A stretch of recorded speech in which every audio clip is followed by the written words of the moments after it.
what's going on in the West Asia, and a new uh, defense pact is coming.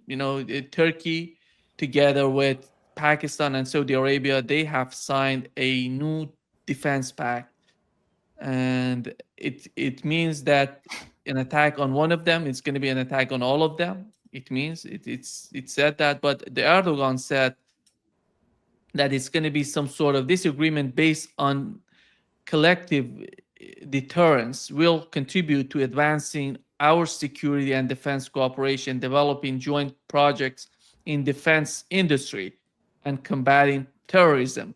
This is what was mentioned by Erdogan. Here is here is the question, Colonel. What is your understanding of the necessity of this for Saudi Arabia? We know that Saudi Arabia is somehow is asking for this, in my opinion. I don't know what is your perception and what is the outcome of this for the region as a consequence of the ongoing war in the West Asia. Well, I think I would say right off the bat that it expresses MBS's and the Royals in general concern over the increasing lack of concern with regard to their security of the United States of America. But when you said that, and you said it had an Article 5, the first thought that ran into my mind was, okay, let's say that we really screw the pooch here even deeper than we already have, and Iran does go to the second and third and even fourth tier of targets that I know it probably has in its computers, as it were. I just want to see what Turkey and Pakistan do if those targets are in Saudi Arabia, which I suspect several of them are. What are they going to do? Are they going to make our prophetic remarks about this spreading really rapidly and profoundly come true? Are they going to insert themselves in the war with Iran on the side of Saudi Arabia and ultimately us in Israel? I dare say not, but I await developments. Yeah. Larry, go ahead. Your understanding, what do you make of it? Well, when you're going to find a defense pact, you ought to ask the question, who are you expecting to fight? We've already seen that the Houthis have launched attacks inside Saudi Arabia that under the terms of this agreement, would be considered an attack on Saudis. So therefore it's an attack on Turkey and Pakistan. But we've already seen, there's already that kind of agreement in place between Saudi Arabia and Pakistan. And in the wake of the Houthi attacks, the Pakistanis step up and threaten the Houthis so far. So I suspect it's directed at Israel. And, I'll be curious to see what the Hebrew press, how they react to this, because creating that kind of alliance is, on paper at least, something that, if you're a military planner in Israel, have to be really worried about. But, Erdogan signing something, he's just a windbag. He will talk a tough game, but as long as he's making money off the oil that he's selling to Israel, he's not going to do anything to rock that boat.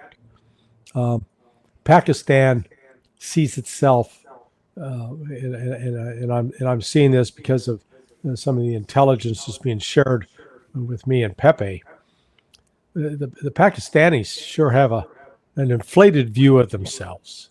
They see themselves as this, like, well, we're an emerging global power now.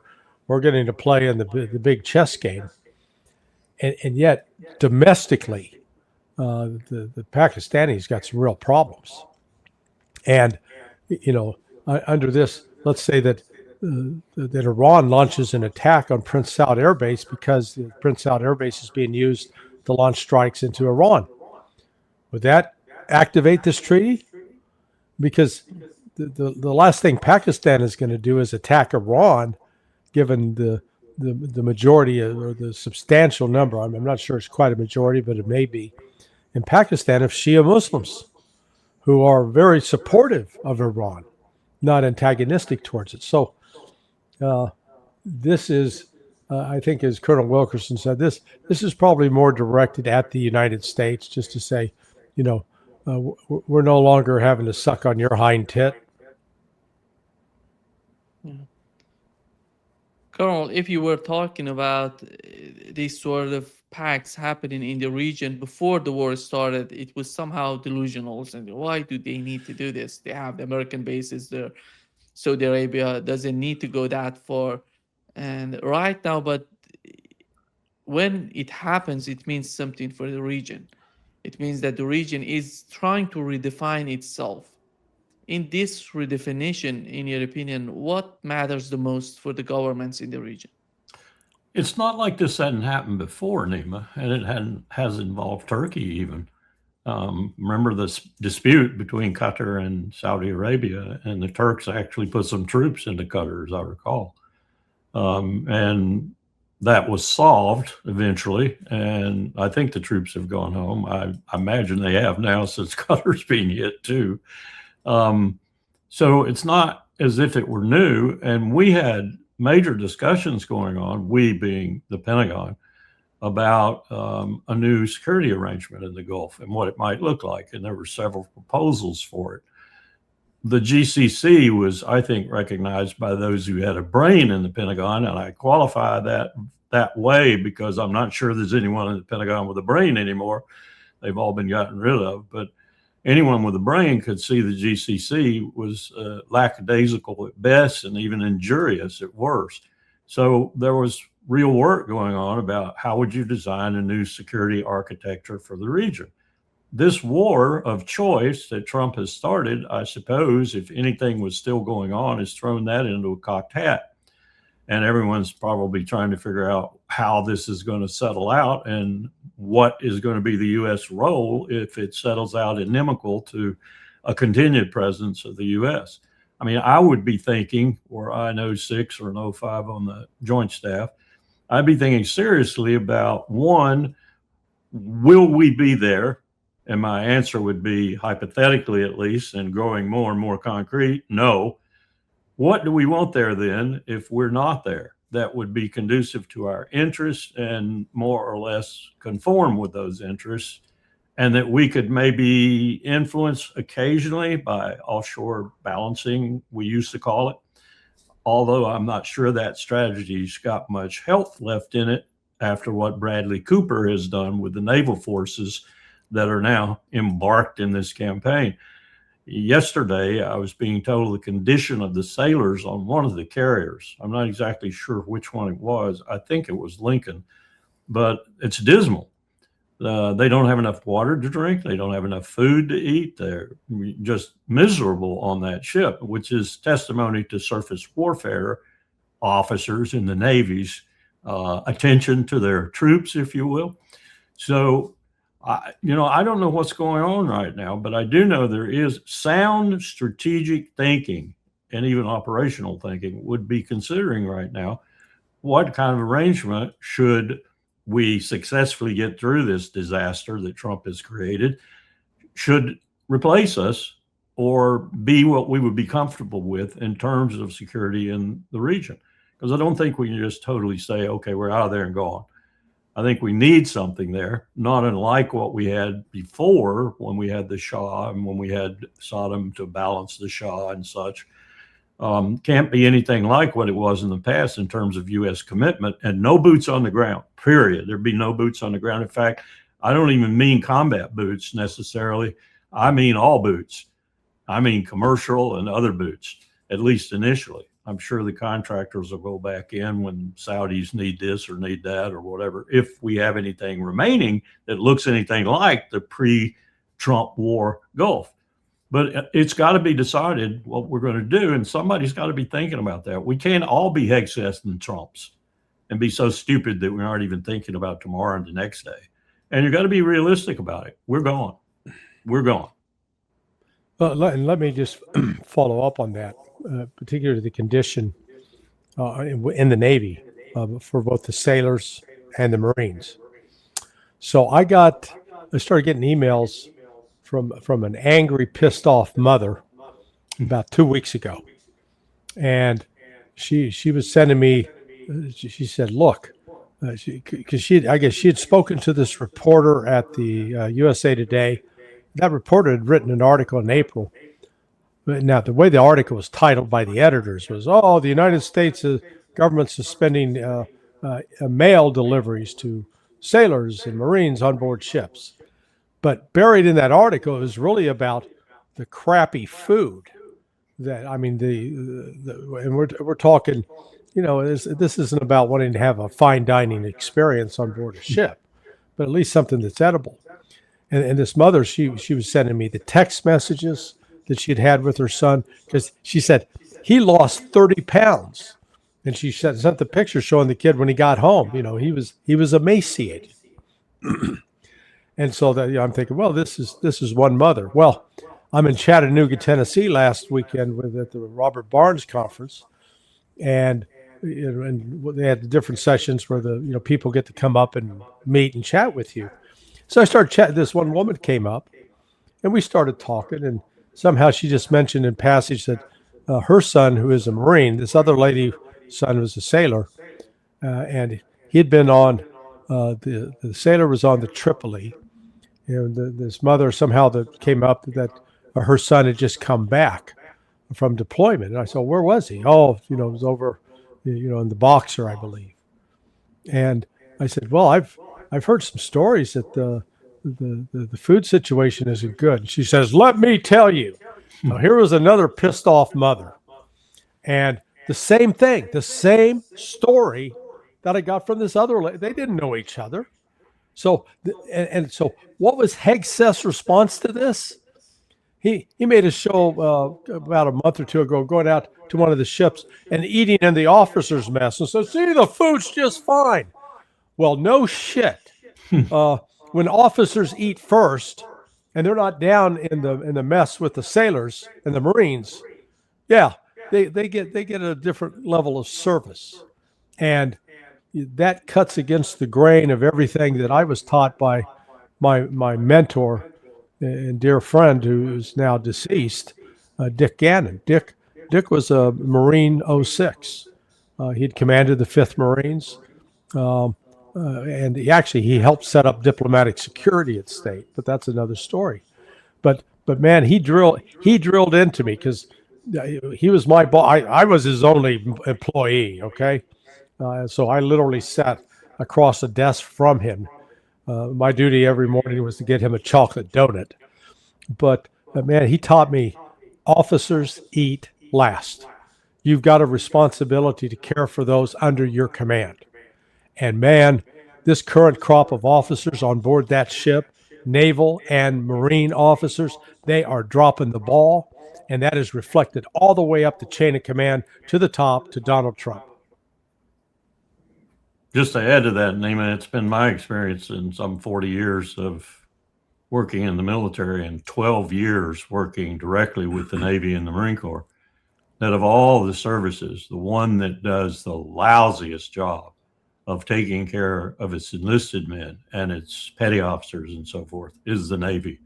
And the worst people at that, the very worst, are the surface warfare officers, just like Larry described. They're terrible.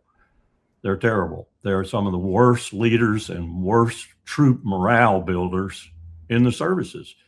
And we're seeing that reflected right now. The Marines, I've had a lot of it, 12 years with the Marines. They're a little bit different, and they have more like the Army attitude, eat last and so forth and so on. But occasionally we'll come across a hard-headed one of them too. But the Navy just leads the pack in utter disregard. We used to say the Navy doesn't know it has a shore. You're on that ship and you're a slave. They don't even know they have a shore. There's no morale on shore. Morale's at sea, and you should have high morale because you joined the Navy to see the world. And look, you're seeing the world. That's their attitude. And I'm not saying this to denigrate the Navy. I'm saying it to tell the truth. The Navy is the lousiest service in taking care of its enlisted men and non-commissioned officers many times too. Though when they get up in rank, they tend to sort of go toward the officers, the commissioned officers, and become not so interested in the sailors again too. It's just the nature of the beast. Yeah. Larry, do you think that the new agreement between, it seems that they're drafting the agreement, at least the first draft is going to come out soon between Iran and Oman. How is that going to facilitate the Trump's administration path toward, putting an end, somehow putting an end to the active war between the two sides, Iran and the United States? Before going to your comment, here is what Scott Bessent said just yesterday. The five and dime treasurer. Yeah, here is his picture. We had Epic Fury, which was the kinetic portion. At Treasury, we did economic fury. What goes little publicized is, on the kinetic side, Air Force is wiped out, Navy is wiped out, a big portion of their missiles, more importantly, their missile production.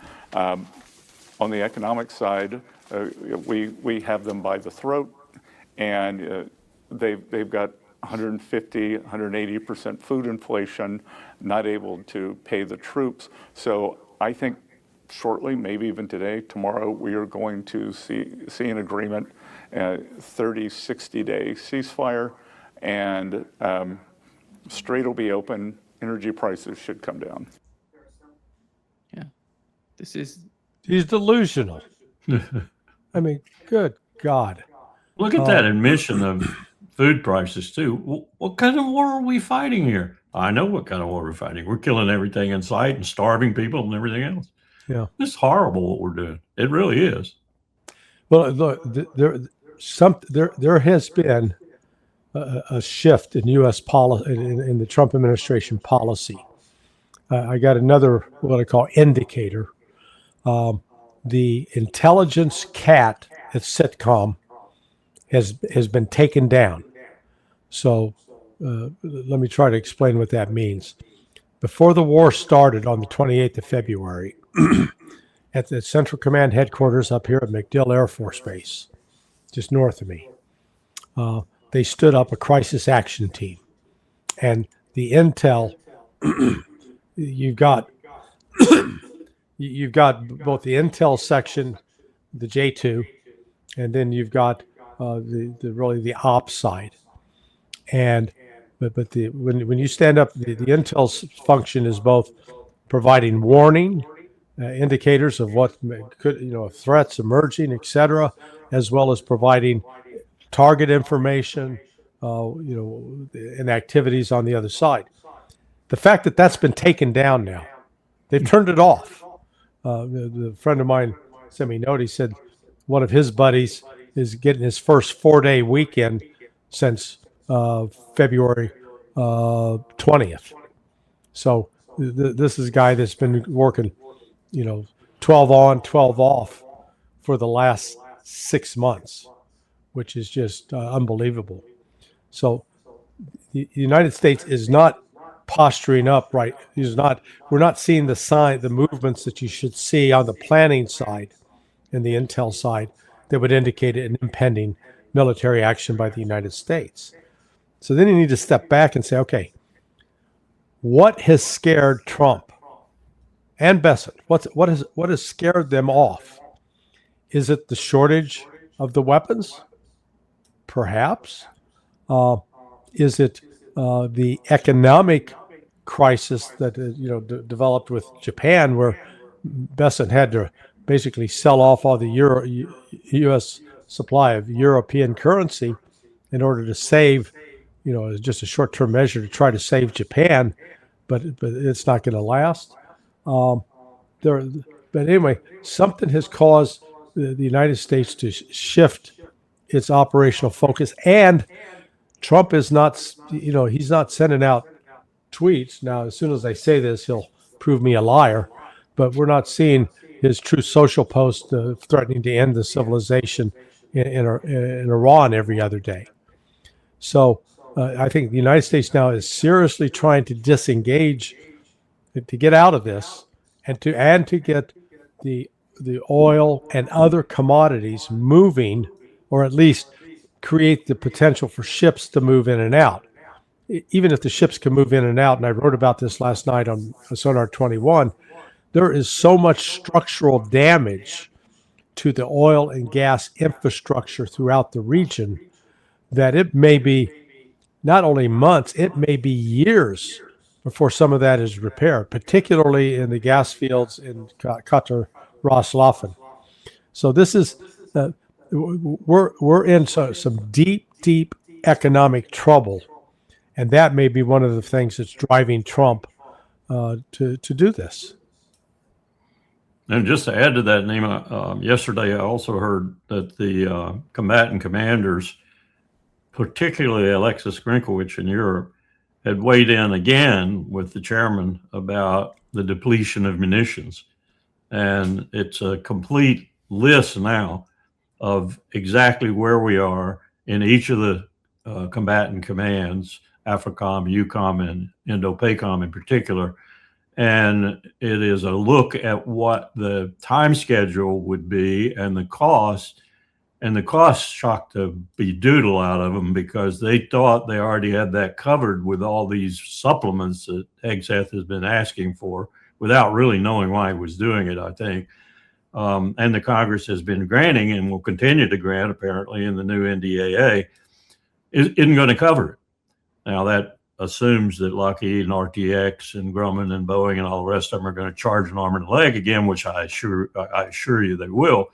But anyway, they were looking at it realistically from the combatant commander's perspective, not from this hagiographic and credible, ignorantly expressed perspective that Besant and Hegseth put out all the time. And they're worried, seriously worried about the capacity to do things, not just the next 6 months, but the next 5 years. And that's serious. And it finally apparently eked through to Trump. Yeah, and on top of that, it is the and I came across as I was doing some research on this, and this statistic popped up, and I was shocked by it. 78% of the weapons, let's call it the advanced weapons systems, the ones that precision guided, etc. 78% of those are dependent upon 5 rare earth minerals and metals that come out of China, that China essentially controls. One of them is gallium. Another one is tungsten. 78% is the supply chain is controlled by China. Well, if we get into a fight, China, they're going to cut. Not only are they going to, they have cut us off. That's the other thing I think people just don't appreciate or realize. China has already cut us off from some of the supplies that we need in order to carry out these crazy wars. And that has been, I think that has just been a complete shock to the Pentagon. And, when the Washington Post reported that Trump is yelling at Hegseth, blaming him, and then Hegseth said, no, it's not my fault. It's the Jews' fault. Feinberg. He blamed it on Feinberg. Yeah, it's the Jew, I thought, now, frankly, I don't blame. I think Hegseth is being unfairly blamed. He's a knucklehead. He's a dummy. He's in over his head.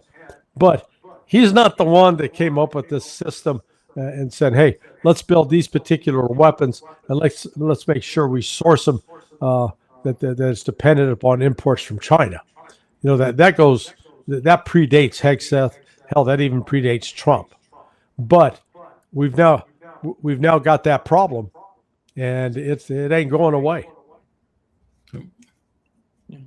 Some of this is going to wipe that smarmy smile off Besant's face. Yes.